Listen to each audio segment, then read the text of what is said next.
Welcome back, guys. Today, a new video with John. We're taking you along with us for a week in our trading. We're going to show you all our reasoning, from the analysis part all the way to taking a position. And of course, I'll explain everything to you step by step. Make sure to stay until the end of this video because John is going to share his progress since 2024, both in terms of his understanding of the markets and the growth of his capital.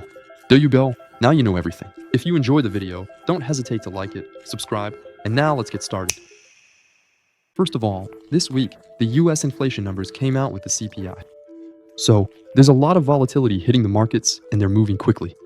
The benefit of all this is that the amount of work needed to make a significant profit is very low. As a result, you'll hit your take profit quickly with minimal psychological impact on this trade. Now, I want to share with you all the levels that John and I exchanged during the week of the 13th to the 18th.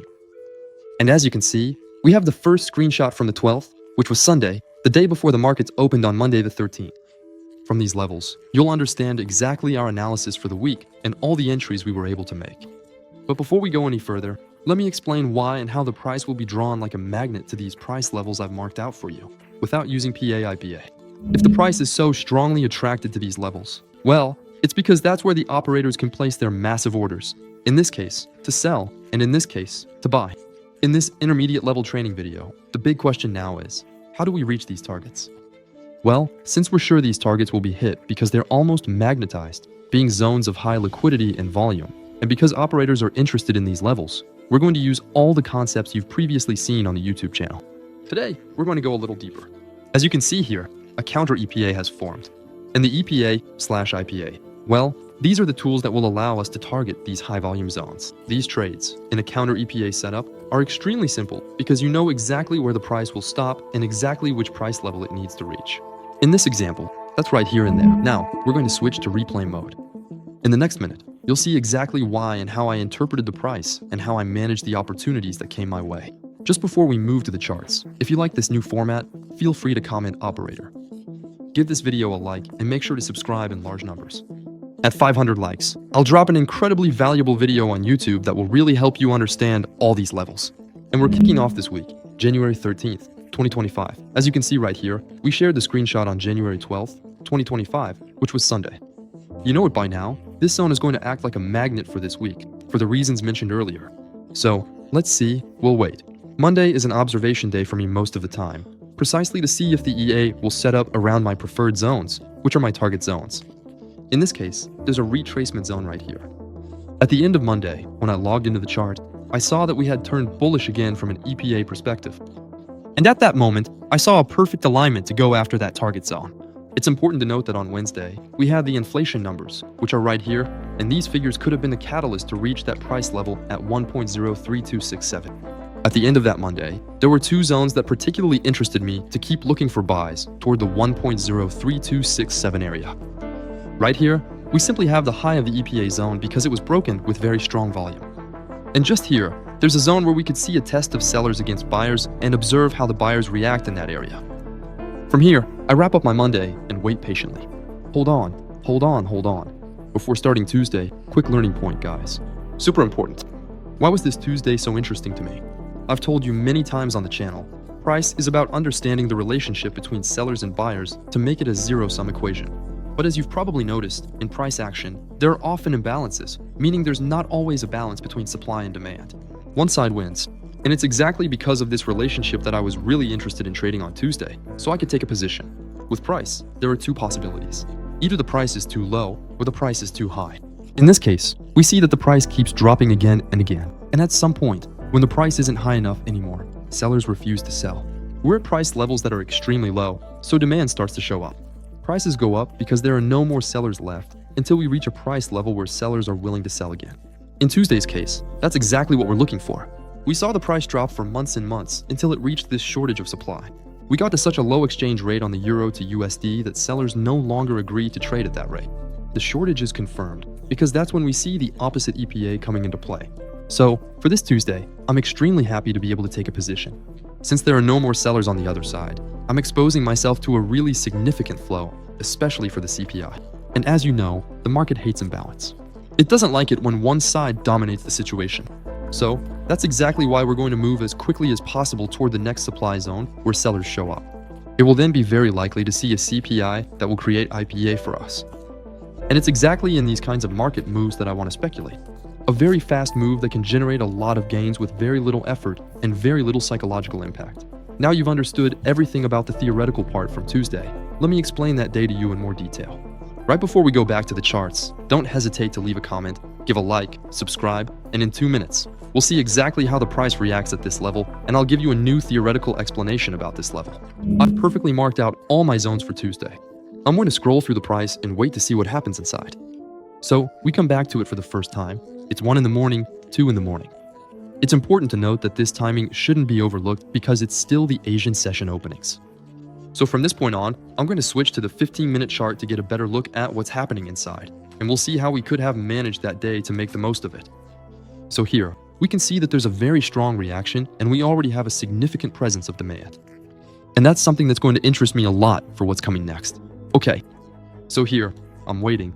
I'm waiting because we're not at all in the time frames that interest me yet. We have the PPI coming out at 2:30 p.m., which could be a catalyst that takes us toward our targets up there, especially with the CPI coming out the next day. Okay, so once again, all the news shouldn't be taken lightly. They're extremely important, and they're what will determine whether your hard work pays off or not. And like everyone else, I think you don't want to spend all day in front of the charts wondering, is this the right confluence? No, we don't care about that. What we want is to buy in this zone, and above this zone, we don't buy anymore. So it's always the same principle. There's no point in racking your brain trying to find the perfect spot here, or following in here thinking, oh, it's good, it's going to take off. No, be patient, guys. The price will always come back to where it needs to be. So I had noted this little wick here, and I'll show you just after. Normally, I took a screenshot that I found really interesting, and I was able to set a limit order because, of course, I use tools that give me depth in the market, especially with volumes and other things used in the traditional finance world. And when I saw the price react here, I was really excited because we clearly had buyers absorbing the sellers, and you could see it on some interesting tools. So, for the analytical part of this trade, we have a risk-reward ratio of 12 and 80 pips as the target, which simply means that if you risked $1,000, you could hope to make $12,000. So here you go. You have the screenshot right here, January 14th, 2025 at 1:28 p.m. So the price reacted here at 1:16 p.m. I got to the charts just a little bit late, but it wasn't a big deal because we had a complete absorption here, and it was really interesting for me to enter on the retests. That's why I entered on the retests, quite simply, just before 2 o'clock. It was at 1:46, if I remember correctly. We'll see that as soon as the price decides to move, since it's a bit slow. There you go. So yes, I entered on the retests, which was actually perfect. The PPI came back perfectly to retest the wick once again and was rejected, so it was snapped up by the buyers. It was great. There was even a way to get back in again at 2:30 if you wanted. It wasn't too complicated. Now that we had this outlook, well guys, the target was simple. Aim for the retracement zone up there, which is going to act like a magnet for us in terms of price. So, given the reactions as you can see, I was still very confident that we were going to get a bullish CPI. And a bullish CPI, that was really a matter of trust for me. I knew that buyers were much more present than sellers at those levels, and we had a price that really moved smoothly, meaning there was truly a shortage of supply above those levels. So what did the price do? It went to reach the next supply zone as quickly as possible, as you know. From that moment on, I didn't try to change my position or do anything else. I just held my position towards my target because I knew it was going to hit it 100%, and that's very interesting. I think there was actually a second position to take. Yes, the one I wanted to take in the morning, which was here, but I didn't take it. And luckily, because you'll see, on CPI day, it's dangerous to trade. We would have gotten liquidated. Well, we would have gotten liquidated, or actually, we would have just hit break even. I think so, let's see. Oh no, not even. Actually, it's a good zone. So in the end, we reached my target. Let's move on to the next screen. As you saw, target hit. And when we hit the target, that means it's time for a theoretical explanation. You remember, in the previous theory part, we said that price hates imbalance. So what happened? Well, we saw that we took a trade, and there was a huge move with the CPI that brought us right to the target. For what purpose? Well, to rebalance and return to a supply zone where sellers are present. Said and done, sellers are going to be much more active at this level. So what can we do now? Well, the idea behind this level that absolutely had to be broken, since there was an imbalance and a shortage of supply, is that now, thanks to this selling pressure, we'll be able to go after lots to take the other side of trades, find levels where demand will be stronger, absorb the supply once again, and keep looking for new highs. Why this scenario? Well, quite simply because if you zoom out your euro-dollar chart right now, you'll see that the price has been dropping for a very long time. And so, overall, there are a lot more buyers than sellers. That's why this area and this price level will serve as a retracement for us, with the purpose of picking up buying counter orders to find demand again and continue the overall trend. Now let's go back to our first screen. These zones now make perfect sense to you. You know that these are the price magnets and that we absolutely have to reach them. How? Well, thanks to the EPA/IPA concepts, which are tools that can, among other things, be interpreted as the vehicle for the price to reach these targets. And the first one that was on our path for the week of the 13th to the 18th was this zone at 1.03395. A very interesting zone to look for a retracement and find buying counterparts for a continuation towards the euro inflation high at 1.04368. We hit the target, so of course on January 15th at 3:16 p.m., I shared it right away, and we were able to discuss it with John. So, you should know that at those moments, you could look for a sell to pick up some lots, since it was a retracement level, and we knew that a retracement means repricing lots to find counterparts and look for a bullish continuation towards the slightly higher level. So 1.04378. We didn't actually do it, at least I personally didn't, and he didn't either, since that particular level had already given us more than enough to comfortably finish the entire week, because we're talking about a significant trade that ultimately gave us and are almost 12 times the initial risk. So overall, it was indeed pretty interesting and quite remarkable. I think you're starting to understand how I trade now, and you're also beginning to see that what interests me are two things: where the major levels that attract traders are, and how to approach them with price action in a highly volatile context. What's crazy is when you have these three principles coming together. You absolutely don't need to spend your whole day in front of the charts. You absolutely don't need to FOMO here, telling yourself, it's the CPI move, it's going to take off, while the price comes back and you end up with a break even. You take a stop loss, you try to sell. Oh no, actually, the price is going back up. No, you know exactly where the price needs to go. Why? What's the transactional logic behind it? Once the target was hit and we had repriced the CPI lots, I had two options. A price level at 1.02744. I could take on more risk because there were buying volumes present and we had already repriced quite a few lots. So it was an interesting zone for me to look for a bullish continuation, where the 1.02315 level also particularly interested me. In other words, to take on a few more lots. From that moment, I marked out my zone at 1.02744. I waited patiently, and I'm going to show you exactly how I reacted around this zone and what you could have done at your level. Unfortunately, I didn't take this position because I was already paid by this trade for the week. As I was saying, I finished this Wednesday. We have our levels marked out, and we're going to see how the price reacts around 1.02744. Thursday morning, the level was still very relevant once again, and I was really looking to take on some risk with a buy position. In the end, Thursday was a pretty flat day after the CPI, not much to say, so we moved straight to Friday's price action. So at that point, it was January 17th, so Friday, end of the week, last days. So I had all these levels marked out as well, namely my level at 1.02744, a reaction here, and I was looking for us to reach 1.03250 for that day, simply because by breaking the highs, we would be able to find counterparties to go after some lots and see reactions at 1.021250, which particularly interested me. Otherwise, regarding the lots, well, what I was looking for was a long-term buy overall, and on the highs, well, a little short-term sell. Once again, you can see that here. Everything is perfect. I have to say, it was still really interesting to keep buying again and again. We hit the level perfectly, we dropped nicely, and what I was actually looking to do was to take on more risk, once again, in this area, in this wick. If you look closely, every time the price went below 744, it never went any lower. How am I able to do this, and how can I be so sure about it? Because I don't read charts in just one way. That is to say, you have the graphical way, purely visual, and the visible side of the iceberg, but I also have access to tools that let me see market depth. And by combining both with the aspect of, pricing certain economic events into the market that act as catalysts, I'm able to trade and capture the volatility that interests me, and it keeps me from over-trading, from sitting in front of the charts all day, over and over again. You can see that once again we reacted really well at the level. Look at this candle here at midnight, and the price definitely took off, I think, on Monday. There you go. So, you can see that everything was well managed, well anticipated, heading towards 1.04378. I could have held on to this trade even longer. I didn't because I already had my profits. But I could have kept a small partial position just to do it and see if there were any potential commissions or losses. I think you understand well. Now, I'm going to hand it over to John, who took a great trade. Well, you'll see it at the start of the week, on Tuesday I think, or Wednesday, which allowed him to make a really impressive number. And then afterwards, we'll take a look with him at how things have evolved for him since September, because I think he can share some interesting things with you, from a psychological perspective as well, and in terms of account management, how things went, since you'll see that he went through a very tough period in 2024, and really, It's by staying emotionally and psychologically stable that you can really blow up your accounts. So, make sure to stay until the end of the video. Comment operator if you like this short format, if you want us to do it more often. I'll leave you with that, and we'll meet again at the end of the video with John. Okay guys, we're back to my part.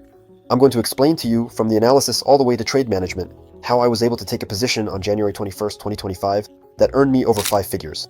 So on the daily, I'm being shown a completely bearish bias, but the level I'm interested in is the inflation highs at 1.04369, and I know that as long as this key level hasn't been retaken, I have no reason to look for a sell order, okay? What's more, we're at a daily liquidity level, so there will definitely be a reaction once this level is taken out.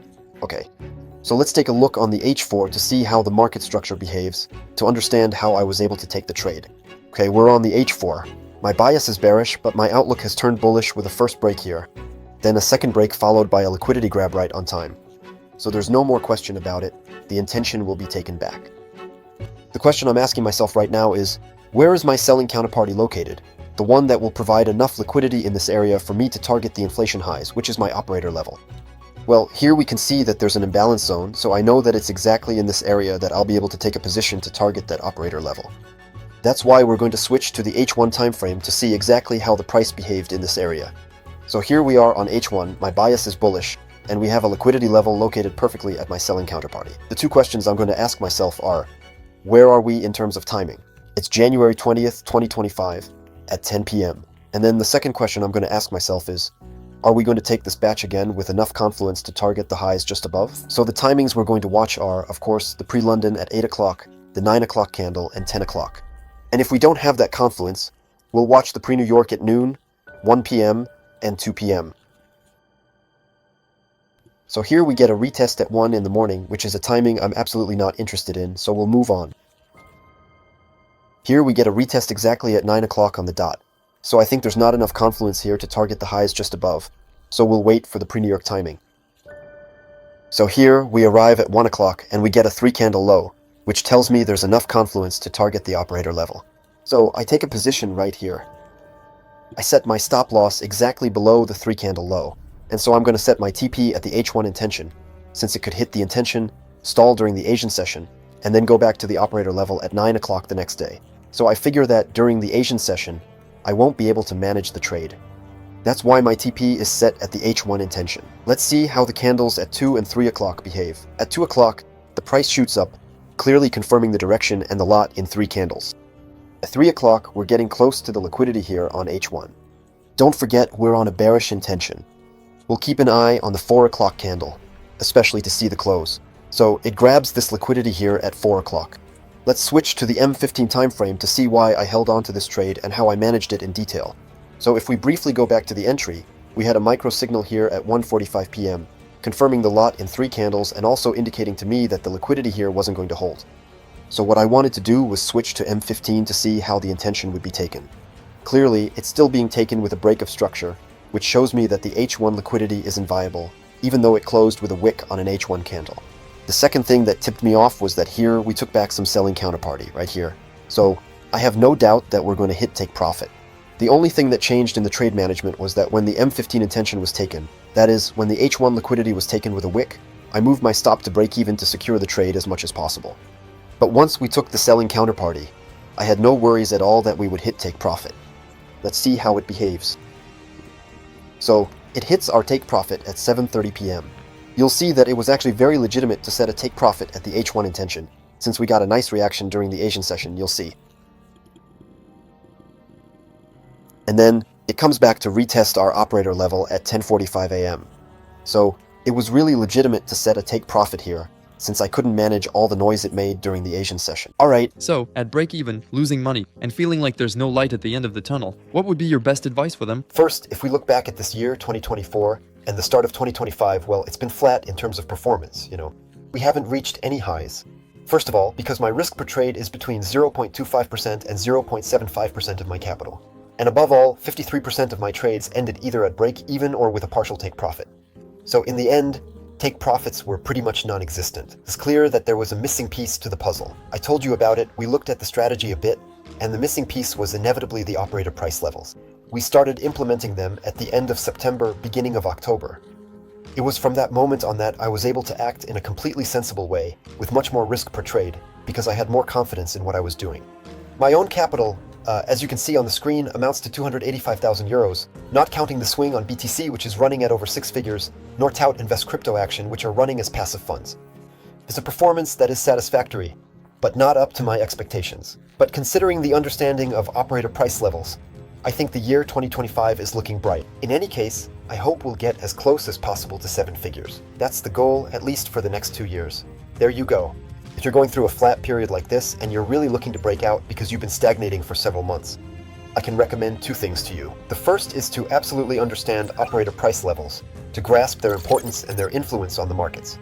And the second thing is to use alerts in such a way that your decision-making is handsomely rewarded. You're not an employee of your chart. Mercure has told you this I don't know how many times, but it's really important. Anyway, the equation is very simple. The more time you spend passively in front of the charts, the more your brain will make up setups just to fill that passivity. And you know very well that after your session, if you analyze the useless trades you took, they were absolutely not viable. Especially during the London and New York sessions, it's completely pointless to sit in front of the charts for 2 or 3 hours straight just waiting for a level to be retaken. You might as well use alerts, do something else in the meantime, and as soon as your level is retaken, you know you'll be stepping in at the right moment, and if you take a position, at least it'll be for a good reason. That's it. I don't know if you have anything to add. Mercure. Anyway, that's all from me. Okay, great. I agree with the advice.